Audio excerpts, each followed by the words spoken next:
प्रणाम। मैं बोज्जर रमादेवी श्यामయ్య, हिंदी प्राध्यापिका, हिंदी विभाग, शासकीय महिला कलाशाला करीमनगर, शातवाहना विश्वविद्यालय के अंतर्गत हमारा आज का जो पीपीटी प्रदर्शन द्वितीय भाषा हिंदी प्रथम वर्ष प्रथम सेमेस्टर का कहानी छोटा जादूगर। इस कहानी का जो कहानी के लेखक हैं श्री जयशंकर प्रसाद जी। जयशंकर प्रसाद जी के बारे में, उनका जो जीवन परिचय के बारे में अब देखेंगे। जयशंकर प्रसाद जी का जन्म काशी में 1879 ईस्वी में हुआ था। जो इनके पिताजी का नाम देवी प्रसाद सुंघने साहू अपने समय के जो काशी प्रसिद्ध व्यापारी थे, इन्होंने देवी प्रसाद जी ने बचपन में ही आपके पिता की जो मृत्यु हो जाती है, जयशंकर प्रसाद जी की मृत्यु हो जाती है, जयशंकर प्रसाद जी की जो पिताजी की मृत्यु हो जाती है। फलतः इनकी स्कूली शिक्षा बहुत कम हुई। उन्होंने घर पर ही हिंदी, संस्कृत, बांग्ला और बौद्ध साहित्य का भी आपने जो गहन अध्ययन किया था प्रसाद जी ने। बचपन से ही आपकी रुचि कविता की ओर आकृष्ट थी। आपके पिताजी की मृत्यु के बाद उनके एकमात्र भाई की भी मृत्यु हो जाती है। फिर पूरे जो परिवार की बोझ हमारे जयशंकर प्रसाद जी के कंधों पर आ जाता है।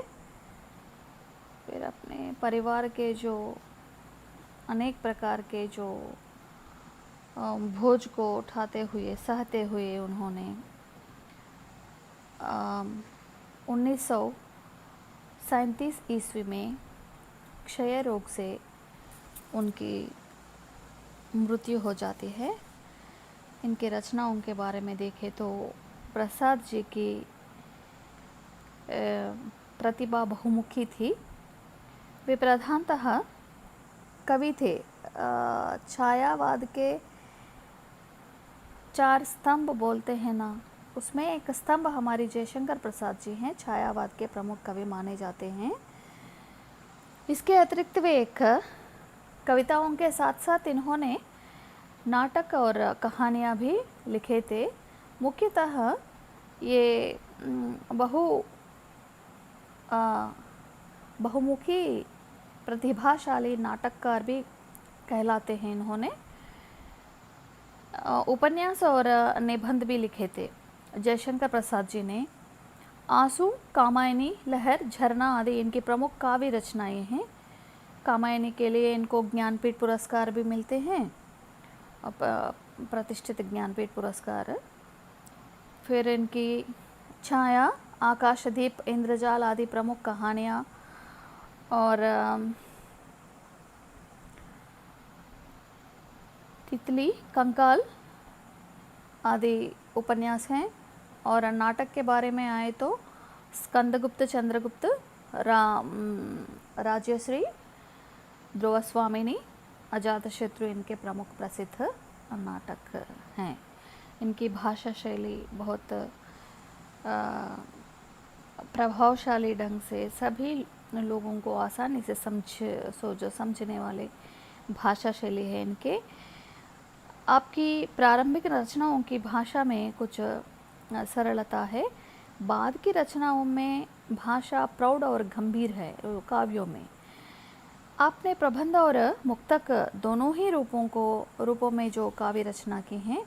आपकी शैली में दार्शनिकता, भावात्मकता, कथात्मकता का सुंदर समन्वय हुआ है। फिर इनके जो प्रसाद जी के रचनाओं में ज़्यादातर भारतीय संस्कृति के जो व्याख्याता कवि भी मान सकते हैं प्रसाद जी को। भारत के पौराणिक और ऐतिहासिक कथानक को अपने बड़े ही कलात्मक ढंग से प्रस्तुत किए थे। फिर इसका अच्छा एक उदाहरण है कामायनी महाकाव्य, उनकी जो प्रसिद्ध एवं सफल कृति है, जिसके लिए जिसमें भारत की आत्मा की सच्ची झलक मिलती है। फिर सांस्कृतिक विचारधारा से भरित एक मानव जीवन से इच्छा और मनु श्रद्धा, ये इसकी ज़रूरत होती है मानव के जीवन में। इच्छा, श्रद्धा, मनु, ये पूरे तीनों के इर्द गिर्द घूमता रहता है इस काव्य में विषय। इसलिए इनके इस महाकाव्य के लिए इनको ज्ञानपीठ पुरस्कार भी मिला है। हिंदी की छायावादी काव्यधारा के प्रवर्तकों में इनका प्रमुख स्थान रहा है, हम कह सकते हैं। यहाँ देखें तो हमारे जो कहानी है, छोटा जादूगर शीर्षक है कहानी का। छोटा जादूगर मतलब एक बालक अपनी जो जादूगर की कला दिखाने वाले छोटे बालक अपने माताजी की जो संरक्षणा के लिए छोटे छोटे जादू को दिखाते हुए लोगों में ऐसा प्रदर्शन करते हुए आने वाले पैसों से अपना जो जीवन यापन करता है माताजी के साथ, उस बालक की कथा के बारे में इस कहानी में एक मर्मगर भी कहानी, मनोस्पर्श विषय को इधर इस कहानी में हमको बताए हैं हमारे जयशंकर प्रसाद जी ने। इस कहानी में आर्थिक विपन्नता से ग्रसित एक स्ट्रीट बॉय, गली बालक के चरित्र को आदर्शात्मक रूप से चित्रण किया गया है। फिर अनपढ़ होने पर भी अपने में रहने वाले कलाओं को प्रदर्शन करते हुए जीवन यापन कर सकते हैं और घर परिवार को संभाल सकते हैं, इस विषय को बताए हैं इस कहानी में। फिर कहानी के अंतर्गत आने पर छोटा जादूगर एक बालक है। वह कार्निवालों में और मेलों में,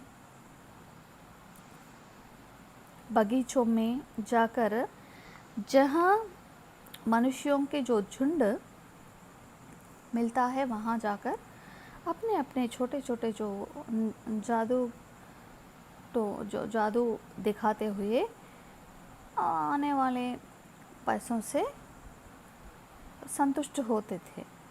जो वह बालक, इधर उस बालक का नाम छोटा जादूगर के रूप में रखा गया है उसका नाम। वह लड़का कैसा होता है कि जो देखने में कटे कुर्ते के ऊपर एक मोटी सी सूत की रस्सी पड़ी थी और जेब में कुछ तारा के पत्ते थे। कहानीकार उसकी ओर आकर्षित होता है। वह तरह तरह के जो कुछ पत्थों से, रस्सियों से ऐसा कुछ कलात्मक ढंग से तैयार होकर जो हंसी मजाक आने वाले जो वेश धारण में वहाँ लोगों में अपनी जो चतुरता कला को प्रदर्शन करते हुए लोगों को, आदमियों को अपनी ओर आकर्षित करता है। उस पर हमारी जो जयशंकर प्रसाद जी की दृष्टि पड़ जाता है। कार्निवाल के उत्सव में जाते हैं जयशंकर प्रसाद जी।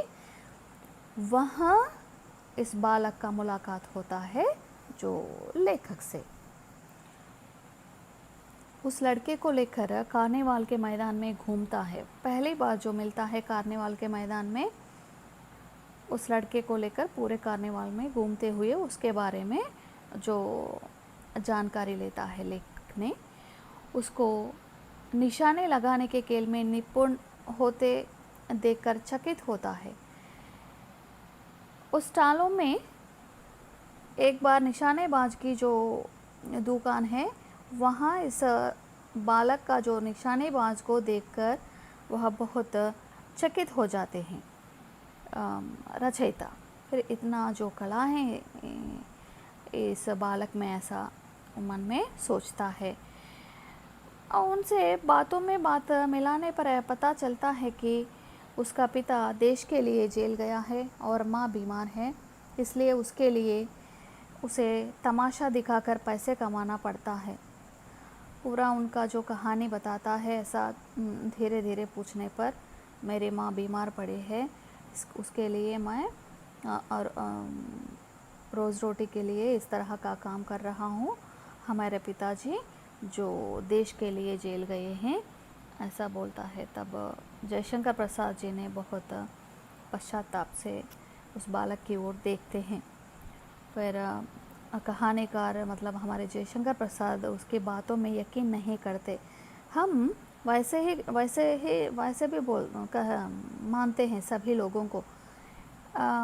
जो भिक्षुक लोग हमारे पास आकर कुछ ना कुछ बोलकर पैसे मांगने पर उनके बातों पर हम यकीन नहीं करते। हम यह सोचते हैं कि झूठ बोल रहा है पैसों के लिए। ऐसा दयनीय कथा सुनाने पर सभी लोग यकीन कर पैसे देते हैं। ऐसा उस चक्कर में पड़कर इस तरह का झूठ बोलते हैं, ऐसा सोचते हैं। उसी तरह का जयशंकर प्रसाद जी भी उस बालक के बातों पर यकीन नहीं करते। ये बच्चा ऐसा ही बोल रहा है, पूरा झूठ होगा। पिताजी देश के लिए जेल में नहीं गए होंगे, माँ बीमारी भी नहीं होंगे। ये बच्चा ऐसा मस्ती और मौज मनाने के लिए पैसों के लिए ऐसा झूठ बोल रहा होगा, ऐसा सोचते हैं प्रसाद जी। वह अकेला होने के कारण उस लड़के को साथ लेकर घूमता है और चला जाता है। और कार्निवाल में अकेले आया था जयशंकर प्रसाद जी, इसलिए उन्होंने उस बच्चे को लेकर पूरे कार्निवाल में जो मेले में घूमकर फिर बच्चे से जो विदा लेकर घर की ओर चले जाते हैं।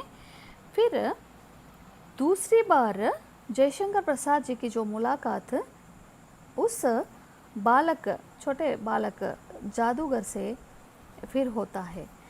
अब बोटानिकल उद्यान में जयशंकर प्रसाद जी अपनी पत्नी और साथियों के साथ गया था। तब छोटा जादूगर मिल जाता है। उसको तमाशा देखने की इच्छा न होने पर भी पत्नी के अनुरोध से छोटे जो जादूगर को अनुमति देता है ऐसा तमाशा दिखाने के लिए। वह ऐसा इतने ज़ोर से जादू दिखाता है कि सब खिलौने उसके खेल में अपना अभिनय करने लगे। उसकी वाचालता से ही पूरा अभिनय हो रहा था। सब हंसते हंसते लोटपोट हो गए थे। ऐसा हंसी मजाक में जो सभी लोगों को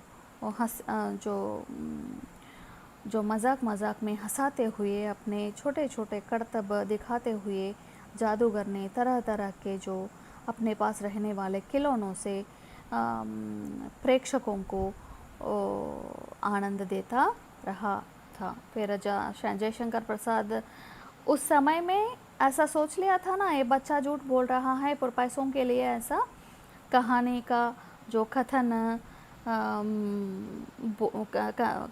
कथन हमारे आगे उल्लेख कर रहे हैं, ऐसा सोचते हैं। मगर इसलिए उसी तरह का मन में रखकर अब बोटानिकल उद्यान में छोटे जादूगर की जो करतब देखने के लिए मन नहीं लगता। मगर अपनी पत्नी पत्नी बोलने पर ऐसा देख रहा है, वैसे ही पसंद नहीं आने पर भी खड़े होकर जादूगर के जो जादू को देखता रहा गया। कहानीकार की जो श्रीमती मतलब हमारे जो प्रसाद जी के जो श्रीमती ने उनको 1 रुपया देने से कहानीकार को उस बालक के प्रति ईर्ष्या हो जाती है। प्रसाद जी से उनकी पत्नी बोलती हैं कि बालक को 1 रुपया दीजिए, मगर इस बच्चे को 1 रुपया क्यों देना है, वो झूठेबाज हैं, ऐसा मन में सोचता है। फिर ईर्ष्या भी आ जाता, ईर्ष्या भी आती है बालक पर, इसको फुकट में 1 रुपया क्यों देना है, पर जो झूठ बोलने वाले बच्चा है, ऐसा सोचते हैं प्रसाद जी। बिना वजह ही उस पैसे मिल रहा है और इससे वह लड़का मज़ा करेगा। और क्या सोचता है जयशंकर प्रसाद, आम लोग सभी लोग वैसे ही सोचते हैं। मैं इस पहली बार ही बोली ना, मैं ये बच्चा कुछ सच्चाई से नहीं रहा होगा, पैसों के लिए ऐसा पूरा नाटक करता होगा, ऐसा सोचते हैं। वैसे उसी तरह का जयशंकर प्रसाद भी सोचते हैं। फिर ऐसा इनको फुकट में रुपया ऐसा देने पर, पैसे देने पर मज़े करता होगा, पैसों से बहुत मज़ा करते हुए अपने, ऐसा ही जो आदत पड़ जाता है, ऐसा फुकट में पैसे आ जाता है, मज़ा करेंगे, ऐसा वैसे ही जीवन यापन करने के लिए आदत पड़ जाता है, जो नवयुवकों में, बच्चों में, बालकों में ऐसा सोचकर प्रसाद जी ने सोचता है। पर छोटा जादूगर कहता है कि पहले वे भरपेट पकौड़ी खाकर एक सूती कंबल माँ के लिए लेगा, फिर 1 रुपये से क्या करोगे रा तो, ऐसा पूछने पर वह बोलता है कि मैं इन पैसों से थोड़ा सा पकौड़ी खाकर सूती कंबल माँ के लिए लेके जाऊंगा घर पर, ऐसा बोलते हैं कहानीकार।